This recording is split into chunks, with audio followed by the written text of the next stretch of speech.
पाकिस्तान की तेज तरीन ट्रेन के लिए पंजाब हुकूमत और वजारत रेलवे के दरमियान बाकायदा मुआहिदा साइन हो गया है, जिसके तहत लाहौर से रावलपिंडी के 280 किलोमीटर के ट्रैक के ऊपर तेज तरीन ट्रेन चलेगी। उसके लिए नया ट्रैक भी बिछाया जाएगा।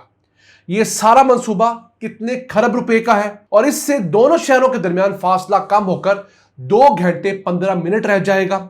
ये आपसे डिस्कस करेंगे। इसके अलावा पंजाब के 20 बड़े रीजन्स को कनेक्ट करने के लिए 8 लोकल रूट्स जो है उन्हें डेवलप करने का भी मुआहिदा हुआ है, जो कि 1415 किलोमीटर बनता है और इसके जरिए 9 करोड़ अफराद जो हैं वो मुस्तफीद होंगे। ये तमाम तफसीलात आज की वीडियो में जान सकेंगे। अस्सलाम वालेकुम व्यूअर्स, रिच पाकिस्तान का नया एपिसोड लिए मैं हूं आपका मेजबान अब्दुर्रहमान। पाकिस्तान में रेलवे इस वक्त हमारे ट्रांसपोर्ट सेक्टर में सिर्फ 5 से 8% हिस्सा रखती है, जबकि बाकी सारा लोड जो है सड़कों ने उठाया है। एक अच्छी डेवलपमेंट सामने आ रही है कि रेलवे की तरफ भी कुछ फोकस हुआ है।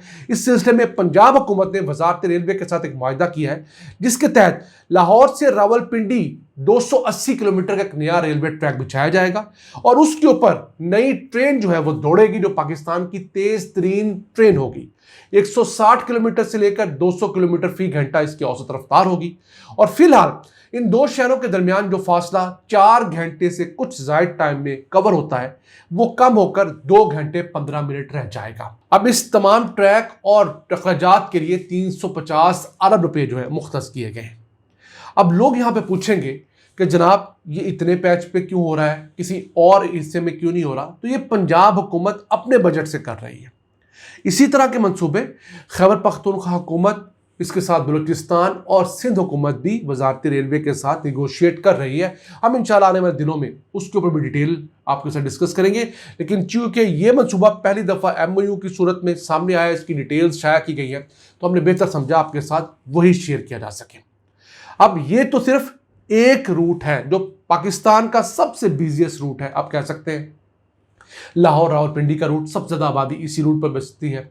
बहुत सारे लोग पूछेंगे नहीं कि बाकी रूट्स का क्या होगा, तो वो कुछ कवर किए गए हैं पंजाब के, कुछ नहीं किए गए। अब पंजाब में 1415 किलोमीटर के टोटल रूट्स को कवर किया गया है इसके अलावा, और वो 20 रीजन्स बनते हैं और 8 लोकल रूट्स हैं, वो भी आपसे डिस्कस कर लेते हैं। सबसे अहम रूट जो है वो 141 किलोमीटर का रूट है, जो पहले शादरा से नारोवाल तक है 79 किलोमीटर का, और फिर उसे आगे जो है एक्सटेंड किया जाएगा सियालकोट तक 62 किलोमीटर। अब इन 8 रूट्स के ऊपर जो है वो जो modern diesel multiple electric unit होते हैं वो चलेंगे। आप समझ लीजिए ट्रेन पे चलने वाली बसेस होती हैं।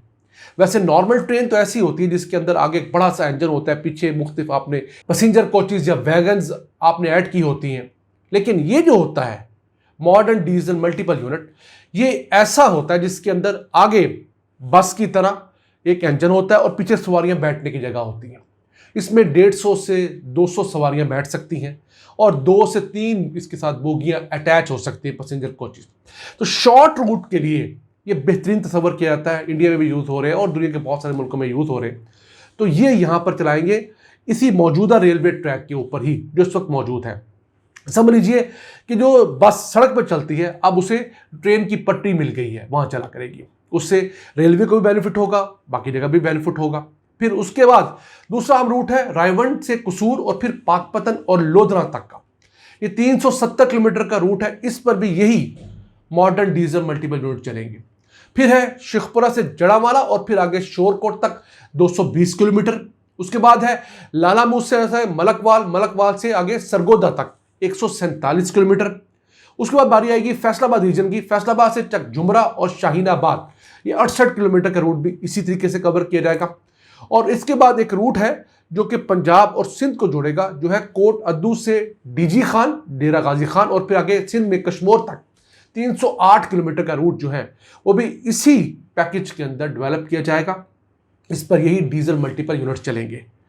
हम आगे बढ़ने से पहले हुकूमत पंजाब को सजेशन देना चाहते हैं कि आप ये जो डीजल पे चलने वाले मल्टीपल यूनिट्स लेके आ रहे हैं, इसके मुकाबले में शहरों में आप जो नई बसें ला रहे हैं वो इलेक्ट्रिक बसें हैं, तो क्यों नहीं यहां पर भी इलेक्ट्रिक मल्टीपल यूनिट इस्तेमाल किए जाए। वो basically diesel electric multiple unit होता है। डीजल से वो बिजली बनाता है और फिर उस बिजली से वो तमाम का तमाम जो यूनिट है वो चलता है, जैसे आप स्क्रीन पर देख रहे हैं। तो ये जो होगा ये तारों से बिजली लेगा और अब तो मुल्क भर में हर जगह तारों का नेटवर्क है और हुकूमत का क्लेम ये है कि हमारे पास ज़रूरत से ज़्यादा बिजली बनाने की सलाहियत है। फ़र्क ये है कि वो बिजली चूँकि महंगी है, लोग अफोर्ड नहीं करते, इसलिए हम लोड शेडिंग कर रहे हैं या बिजली चोरी रोकने के लिए हम लोड शेडिंग कर रहे हैं। तो इससे अगर हम इलेक्ट्रिक में ले जाएंगे तो ज़्यादा माहौल दोस्त चीज़ें जो है ये सारी साबित होंगी। अब ये तो हो गए दो प्रोडक्ट्स जिनका हमने आपके साथ डिस्कस किया। अब ये जो इलेक्ट्रिक मल्टीपल यूनिट्स हैं, इनके कुछ बेनिफिट्स ये होते हैं कि एक तो इनको घुमाने के लिए बहुत बड़ा सेटअप नहीं चाहिए होता, ये दोनों तरफ से चल जाते हैं। अगर आपने राइट जाना हो तो अगली साइड पर ड्राइवर बैठ जाता है, अगर आपने लेफ्ट जाना हो तो पिछली साइड पर ड्राइवर बैठ जाता है, तो दोनों तरफ चल पड़ते हैं, इनका वो इशू भी नहीं है।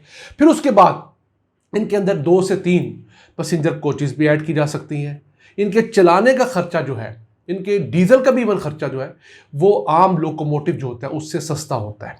फिर इन्हें चलाने के लिए अमला भी कम दरकार होता है। उसके साथ साथ ये तेज़ भी होते हैं। ये जो आम हमारा लोकोमोटिव होता है वो तो बहुत हैवी ड्यूटी होता है, उसके अंदर तो 20-20, 25-25, 30-30 जो है वो कोचेस ऐड कर दी जाती हैं, वैगन्स ऐड कर दी जाती है। लेकिन इसके अंदर चूँकि कम होती हैं और ये छोटे रूट के ऊपर बड़ा बेहतरीन होता है, जहाँ पर एक टाइम पर 100, 150, 200, 300 तक सवारियाँ, मैक्सिमम 600 तक सवारियाँ अपने एक जगह से दूसरे लेके जानी हो तो बेस्ट है। ट्रेन के लिए आपको हज़ारों की तादाद में मुसाफिर चाहिए होते हैं, तभी उसकी कॉस्ट जो है कंट्रोल में आती है।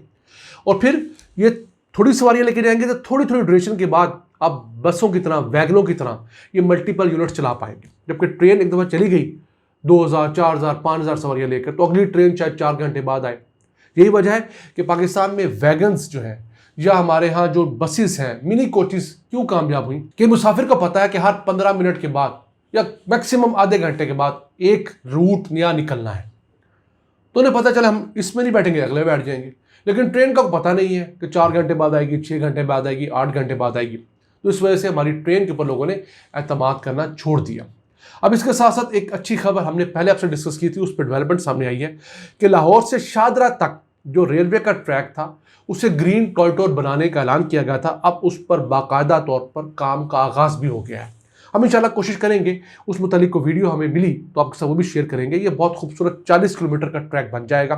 दोनों तरफ ग्रीन बेल्ट्स मौजूद हैं, खाली जगह मौजूद थी, वहाँ पर ग्रीन बेल्ट्स बनाई जा रही हैं, पार्क्स बनाए जा रहे हैं, ओपन जिम बनाए जा रहे हैं, लोगों के बैठने के लिए जो है वहाँ पर जो है बेंचेस रखे जा रहे हैं।